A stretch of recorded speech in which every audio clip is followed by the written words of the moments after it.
Hi friends, welcome to Relax Recipes. இன்னைக்கு நம்ம சேமியா பிரியாணி எப்படி பண்றதுன்னு பார்க்கலாம். சிக்கன் போட்டு சிக்கன் சேமியா பிரியாணி பண்ண போறோம். 1/2 கிலோ அளவுக்கு சேமியா எடுத்துர்க்கேன். நார்மலா பாக்கெட்ல கிடைக்கும் இல்லையா அந்த சேமியா தான் நான் அணில் சேமியா எடுத்துர்க்கேன். வறுத்த சேமியாவா இருந்தா கூட பிரியாணி செய்யறதுக்கு முன்னால கொஞ்சம் வறுத்து எடுத்துக்கணும். 2 டீஸ்பூன் நெய் விட்டுட்டு சேமியா வறுத்து எடுத்துக்கலாம். சேமியா பிரியாணிக்கு சேமியா வறுக்கையில் பார்த்தீங்கன்னா நீங்கள் மொத்தமாக போட்டு வறுத்துடாதீங்க, கொஞ்சம் கொஞ்சமாக போட்டு வறுத்தா தான் ஒன்று போல் உங்களுக்கு வறுபட்டு வரும்.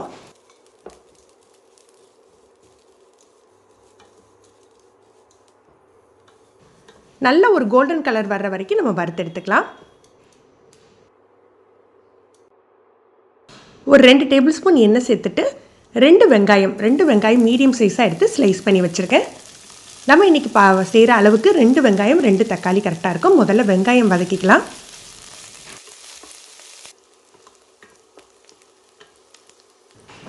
வெங்காயம் நல்ல கோல்டன் ப்ரௌனாக வதங்கின பிறகு நம்ம இஞ்சி பூண்டு பேஸ்ட் சேர்த்துக்கணும். 2 டீஸ்பூன் அளவுக்கு இஞ்சி பூண்டு பேஸ்ட் சேர்த்துக்கலாம்.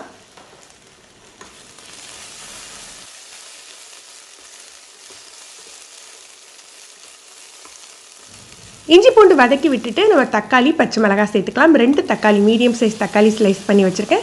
அதோட 2 பச்சை மிளகாய் அதையும் கீரி சேர்த்துக்கணும். இது காரம் அதிகம் இல்லாத பச்சை மிளகாய், அதனால் 2 சேர்த்துருக்கேன். நீங்கள் காரமான மிளகாய்னா 1 மட்டும் சேர்த்தா போதும். ஏன்னா நம்ம மிளகாய் தூள் சேர்ப்போம், மசாலாவும் சேர்ப்போம். தக்காளிக்கு தேவையான அளவுக்கு உப்பு சேர்த்துக்கலாம். உப்பு சேர்த்து தக்காளி நல்லா மசிகிறதுக்கு நம்ம வதக்கி விட்டுக்கணும். ஒரு கைப்பிடி அளவுக்கு மல்லி புதினா பொடியாக கட் பண்ணி இதையும் சேர்த்துக்கலாம்.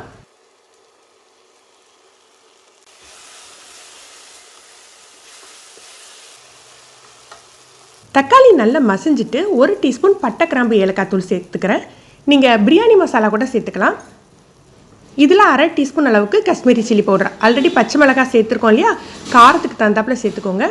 1 டீஸ்பூன் அளவுக்கு மட்டன் மசாலா, மட்டன் குழம்புக்கு சிக்கன் குழம்புக்கு நீங்கள் என்ன மசாலா யூஸ் பண்ணுவீங்களோ அதை சேர்த்துக்கோங்க. இது நிறைய சேர்க்கக்கூடாது, 1 ஸ்பூன் அளவுக்கு சேர்த்துக்கோங்க. சிக்கன் பார்த்தீங்கன்னா நான் 1/2 கிலோ சேமியாவுக்கு ஒரு 600 கிராம் அளவுக்கு சிக்கன் எடுத்திருக்கேன். வழக்கமாக பிரியாணிக்கு போடுற மாதிரி பெரிய பெரிய பீஸாக போடாமல் கொஞ்சம் மீடியம் சைஸாக கட் பண்ணிக்கோங்க. சின்னதாக கூட நம்ம போட்டுக்கலாம். சிக்கனை மசாலாவில் போட்டு 1 நிமிஷம் பரட்டி விட்டுக்கலாம்.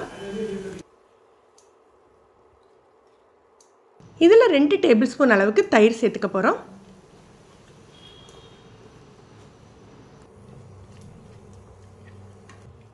சிக்கனுக்கு தேவையான அளவுக்கு உப்பு சேர்த்துக்கலாம். உப்பு சேர்த்து மிக்ஸ் பண்ணிவிட்டு 1 கப் போல் தண்ணி சேர்த்துக்கலாம். சிக்கன் நல்லா வேகணும், அந்த அளவுக்கு தண்ணி சேர்த்துக்கணும். வழக்கமாக நம்ம பிரியாணி செய்யலை பார்த்தீங்கன்னா சிக்கன் பாதி அளவு குக் பண்ணாலே போதும், நம்ம ரைஸோடு சேர்ந்து குக் ஆகிடும். ஆனால் சேமியா பிரியாணிக்கு சிக்கன் நல்லா வெந்த பிறகு தான் நம்ம சேமியா சேர்த்துப்போம். தண்ணி சேர்த்துட்டு நம்ம லோ டு மீடியம் ஃப்ளேமில் வச்சு சிக்கனை வேக வச்சுக்கலாம்.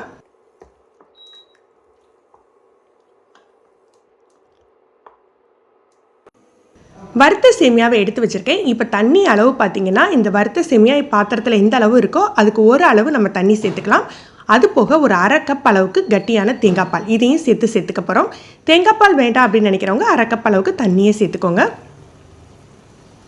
சிக்கன் நல்லா வெந்து வந்துட்டு ஒரு 1/2 மூடி எலுமிச்சம்பழம் பிழிஞ்சு விட்டுக்கலாம்.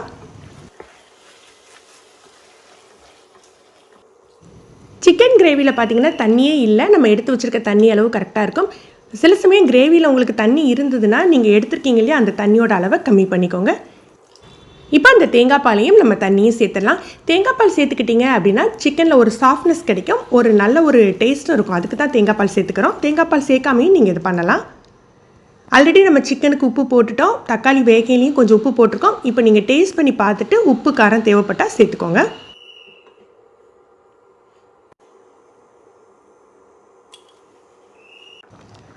நல்ல தண்ணி கொதிக்க ஆரம்பிச்சாக்கில் தீயை குறைக்க வேண்டாம், மீடியம் ஃப்ளேமில் வச்சுட்டு சேமியாவை சேர்த்துக்கணும். இதில் ரொம்ப முக்கியங்க. நீங்கள் ஹை ஃப்ளேமில் வச்சு சேமியா சேர்த்து கிளறினீங்க அப்படின்னா உங்களுக்கு டக்குன்னு தண்ணி இஞ்சிடும், சேமியா சரியாக வேகாது.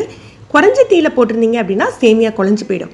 அந்த மிதமான தீயில் வச்சு அப்படியே சேமியாவை சேர்த்து மிக்ஸ் பண்ணிவிடுங்க. இது ஒரு 2 நிமிஷத்துலேயே அந்த தண்ணியெல்லாம் எடுத்துடும்.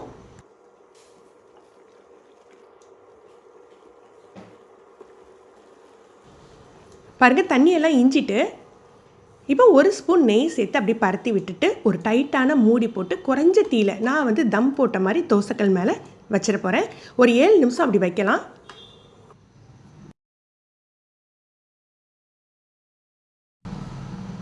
சூப்பராக சேமியா பிரியாணி செட் ஆகிடுச்சு. முதல்ல வந்து நம்ம எப்போதுமே தம் ஓப்பன் பண்ணையில் சேமியா பிரியாணி மட்டும் கொஞ்சம் சேர்ந்த மாதிரி இருக்கும்.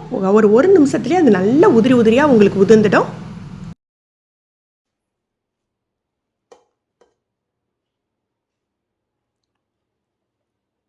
நீங்களும் சேமியா பிரியாணி இந்த அளவுகளோட ட்ரை பண்ணி பாருங்கள். எப்படி இருந்ததுன்னு கமெண்ட் பண்ணுங்கள். இந்த வீடியோ உங்களுக்கு பிடிச்சிருந்ததுன்னா லைக் பண்ணி ஷேர் பண்ணுங்கள். நீங்கள் ஃபஸ்ட் டைம் ரிலாக்ஸ் ரெசிபீஸ் பார்க்குறீங்கன்னா சப்ஸ்கிரைப் பண்ணிக்கோங்க. கீழே இருக்க பெல் பட்டனில் நீங்கள் ஆளுங்கிற ஆப்ஷன் செலக்ட் பண்ணி வச்சுக்கிட்டிங்கன்னா நம்ம சேனலில் வீடியோக்கள் போட்ட உடனே உங்களுக்கு நோட்டிஃபிகேஷன் கிடைக்கும். தேங்க்யூ.